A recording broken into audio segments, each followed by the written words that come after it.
नमस्कार मित्रों, आप सभी का लॉजिकल सनातन ज्ञान चैनल में स्वागत है।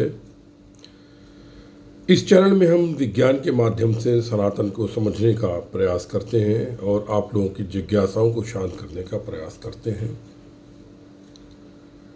एक मित्र ने हमारे बड़ा सुंदर प्रश्न पूछा, काफ़ी पहले पूछा था।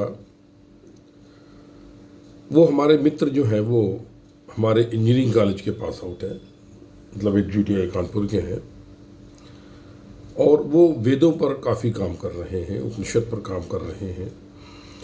और वेदों के संकलन से जो आज की कुरीतियाँ हैं उनके विषय में संदर्भ देने का अच्छा प्रयास कर रहे हैं। मतलब बहुत अच्छा काम है ये, क्योंकि सनातन का प्रचार करना है तो हम किसी भी तरीके से सनातन का प्रचार कर सकते हैं। सबसे पहले तो लोगों के बीच में भ्रांतियाँ दूर करें, जैसे कि ब्राह्मण कौन है, शूद्र कौन है, ये बड़ी चर्चा होती है। तो वो उन्होंने उपनिषद से उसके उदाहरण दिए हैं, और कभी कभी प्रस्तुतिकरण के लिए उसके लिए मैंने भी उनसे बोला भाई मुझे वो प्रूफ दे दो, क्योंकि दो चीज़ें होती हैं, एक होती है ज्ञान, एक होती है जानकारी।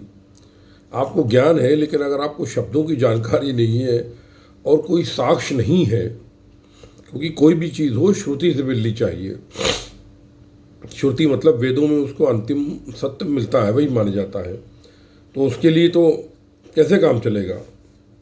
तो मैं मतलब मुझे अच्छे प्रश्नों के उत्तर मिल जाते थे, भाई ये मुझे चाहिए, ज़रा थोड़ा बताओ, ये मैं ऐसा सोचता हूँ यार, ये कहाँ पर दिया हुआ है वेदों में, उपनिषद में, तो मिल जाते हैं। तो वो एक दिन हमसे चर्चा करने लगे, विपुल जी मेरे घर आए, ऐसी बात होने लगी। कहले विपुल जी मेरी बात ये समझ में नहीं आती है मैं भी गायत्री का पिछले 25 साल से मंत्र जप कर रहा हूँ, लेकिन मेरी बात ये समझ में नहीं आती, जो सिद्ध पुरुष होते हैं, जैसा कि लोग कहते हैं कि वो कुछ भी कर सकते हैं, या जैसे कि किसी को योग का अनुभव अगर हो गया तो वो कुछ भी कर सकता है, उनका इशारा शायद मेरी ओर था, आप कुछ करके दिखाइए। हमने मतलब बोले ये जो होते हैं इतने तमाम हमारे हिंदुस्तान में होते हैं, ये लोग हिंदुस्तान की गरीबी क्यों नहीं दूर कर देते हैं। बात तो बिल्कुल सही है। और दूसरी बात यह है कि ये लोग पाकिस्तान के अंदर घुस करके उसको नष्ट क्यों नहीं कर देते हैं। यहाँ से ध्यान लगाए और नष्ट करें, क्यों नहीं करते हैं। अब ये प्रश्न तो एक इतना सुंदर प्रश्न है कि ये हर एक के मन में ये प्रश्न आएगा, बिल्कुल आता है। अब इसका उत्तर क्या दें आप बताइए। लेकिन मित्रों मुझे बड़ा आनंद आया इस प्रश्न में, मैं उसका उत्तर दे रहा हूँ आज, क्योंकि यही अंतर होता है ज्ञान में और जानकारी में। जानकारियाँ आप तमाम बटोर लीजिए, लेकिन जब तक ज्ञान नहीं है, आपका अंदर का आत्मगुरु जागृत नहीं है, आपका आत्मगुरु जागृत नहीं है, आपके अंदर के संदेह दूर नहीं होते हैं। अब वो हमको कुंडली बाबा बोलते हैं, कुंडली बाबा की जगह कुंडली बाबा बोलते हैं, एक नया नाम, बढ़िया नाम भाई दे दिया मुझे। तो अच्छा होता क्या है कि कोई भी प्रश्न जो होता है, अगर आपका आत्मगुरु जागृत है तो आपको उसका उत्तर मिल जाता है। अब मैं इस प्रश्न का उत्तर देता हूँ।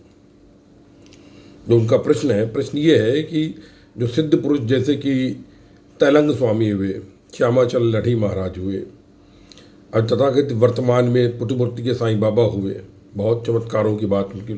तो ये ऐसा चमत्कार क्यों नहीं सिखाते कि भारत अजय हो, गरीबी दूर हो।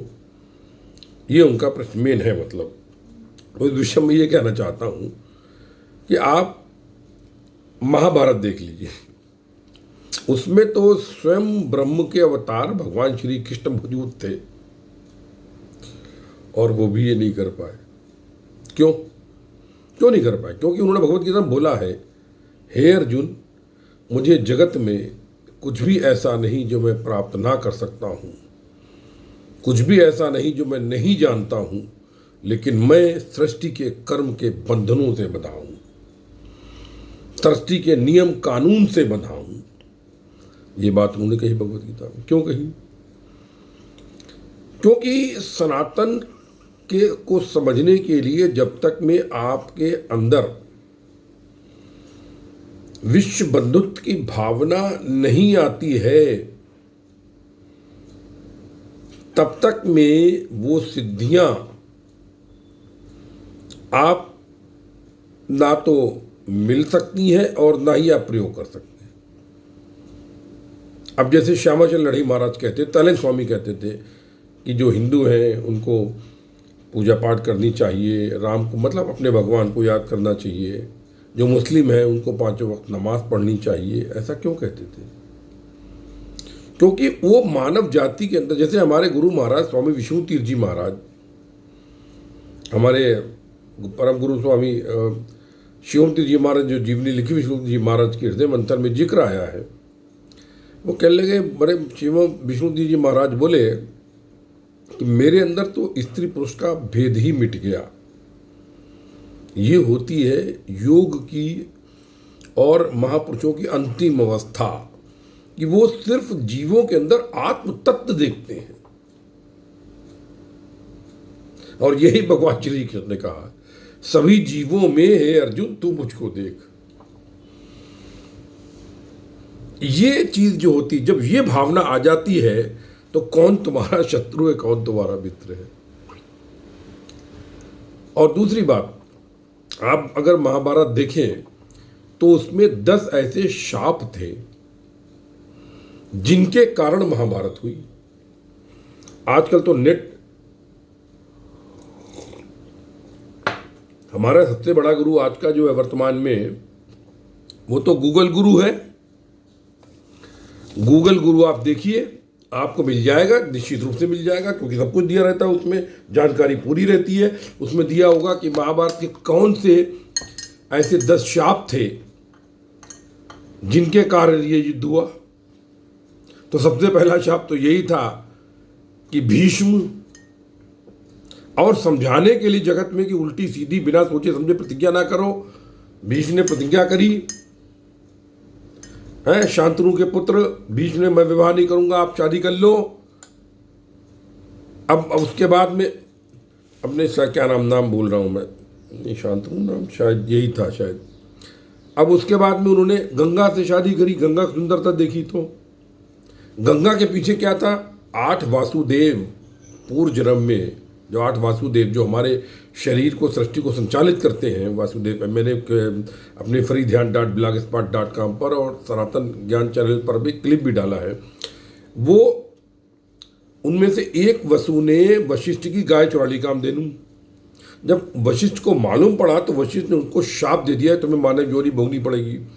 अब 8 वासुदेव को तो गंगा ने पैदा होते ही मानव बना करके त्याग दिया, लेकिन जिसने गाय चुराई थी उसको जन्म भोगना पड़ा यहाँ पर।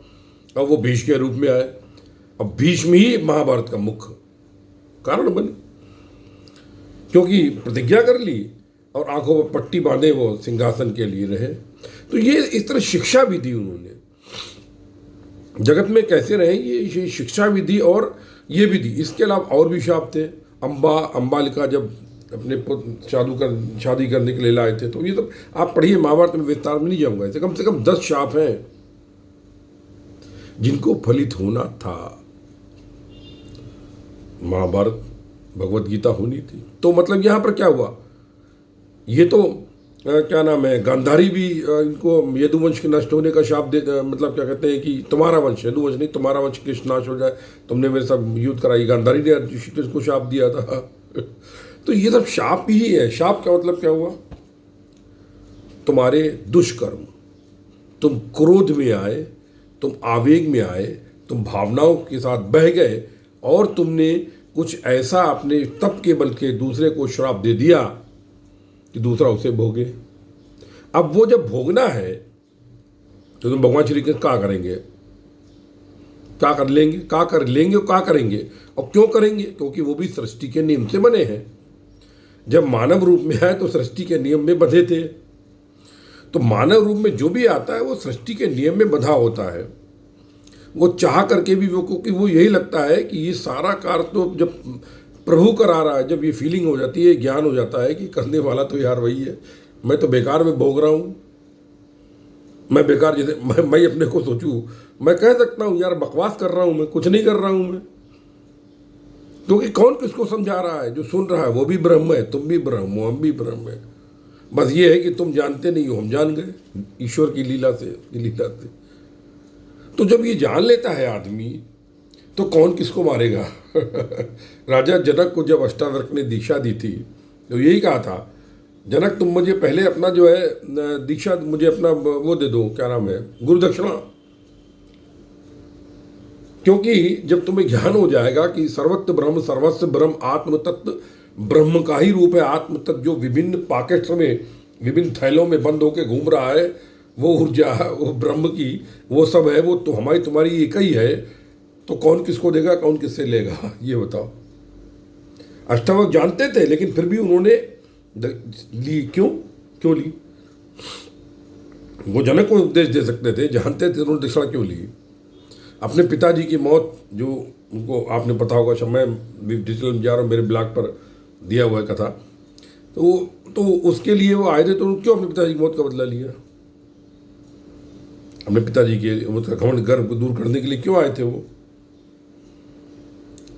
तो ये जो सृष्टि में जो ईश्वर है वो भी यदि कर्म में तो आता है तो वो सृष्टि के नियमों में। अच्छा, हम कर्म क्यों भोगते हैं, ये इसके पहले के क्लिप में हमने डाला है कि आपने जस्ट पहले का क्लिप है कि जब सब ईश्वर करता है तो आदमी को कष्ट क्यों होते, दुख क्यों बोलता है आदमी, ये दिया मैंने, ये वही तर्क आता है इसमें। तुमने कर्म किया है, तुमको दंड भोगना होगा, कर्म फल तुम ही भोगोगे, संस्कार तुम ही भोगोगे। हाँ, ये बात अलग है, यदि श्री कृष्ण चाहे तो उनकी कृपा किसी व्यक्ति विशेष पर हो तो उसके संस्कार को खाक कर सकते हैं, वो छूकर खाक कर सकते हैं। अमर महर्षि की स्टोरी में ये कथा आई भी है कि अमर महर्षि के पास उनके अंतिम समय में श्री कृष्ण आए, बोले तुम बोलो तो मैं तुम्हारे प्रारब्ध छीण कर दूं। तो उन्होंने कहा, अरे मेरे प्रारब्ध मुझे भोगने दीजिए। हमारी परंपरा में एक सन्यासी है, युवा सन्यासी, वो अपने तो उनको दीक्षा के बाद किसी और सन्यासी, सीनियर सन्यासी के पास भेजा गया, उनको कैंसर था। तो कहने लगे, प्रभु जी आप इतने गुरु हैं, आपके इतने शिष्य हैं, मैं तो अभी युवा हूँ, मैं तो कुछ नहीं हूँ, मैं आपका कैंसर ले लेता हूँ, अपना कैंसर आप मुझे दे दीजिए। तो वो कहते सीनियर जो थे, अरे यार ये तो मेरा प्रसाद है, मैं तुमको क्यों दूँ। ये फीलिंग होती है, ये कष्ट तो हमारा शरीर सह रहा है, हम थोड़ी ना सह रहे यार, वो तो निकल ही जाएगा, हम कल मर गए तो मर गए, लेकिन आत्मा थोड़ी ना मरेगी हमारी। और जब ये तत्व आदमी जान लेता है तो इस तरह का जो प्रश्न हमारे मित्र ने किया उन सब में लिप्त नहीं हो सकता, क्योंकि उसके लिए क्या हिंदुस्तान, क्या पाकिस्तान, सब मानव जाति।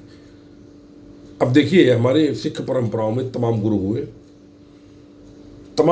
सिद्ध पुरुष हुए, अपनी गर्दन कटवा लिए, चाहते तो क्रोध से एक तरीके से औरंगजेब को, तमाम लोगों को, लेकिन नहीं किया, क्योंकि करने वाला ईश्वर। लेकिन फिर भी कुछ लोगों को कर्म के लिए भी नियुक्त किया जाता है। महाभारत में सैनिक भी थे दोनों पक्षों में जो एक दूसरे से लड़ रहे थे, वो भी करना पड़ेगा, तभी सृष्टि चलेगी। और अब देखिएगा, अब सनातन वापस आ रहा है, ये ट्रांजिशन पीरियड आएगा। अचानक से भारत के अंदर राममय वातावरण किसी एक व्यक्ति विशेष के कारण नरेंद्र मोदी ऐसा महायोगी भारत का प्रधानमंत्री बन गया, इसे कोई उम्मीद नहीं थी। कहाँ से आ गया वो? चाय वाले का बेटा, बाई का बेटा, जो बर्तन मारती है दूसरे का, वहाँ वो योगी है, मैंने लिखा है आर्टिकल।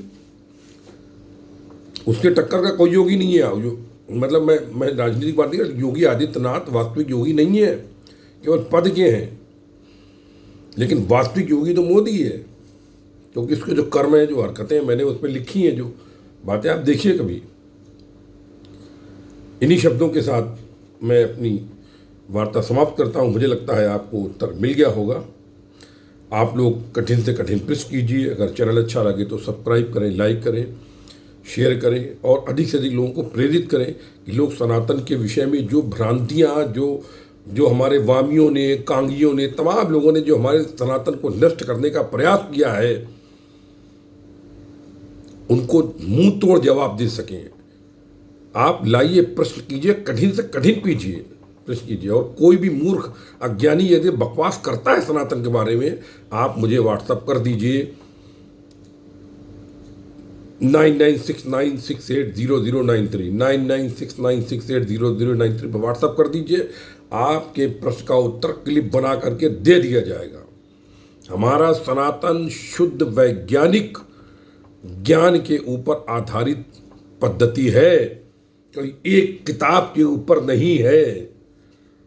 एक व्यक्ति ने कुछ भी लिख दिया, मान लिया। ये हजारों लाखों ऋषि मुनियों ने अपने को आत्म तत्व में जाकर उस ब्रह्म को समझकर अपना ज्ञान दिया है। ये है सनातन।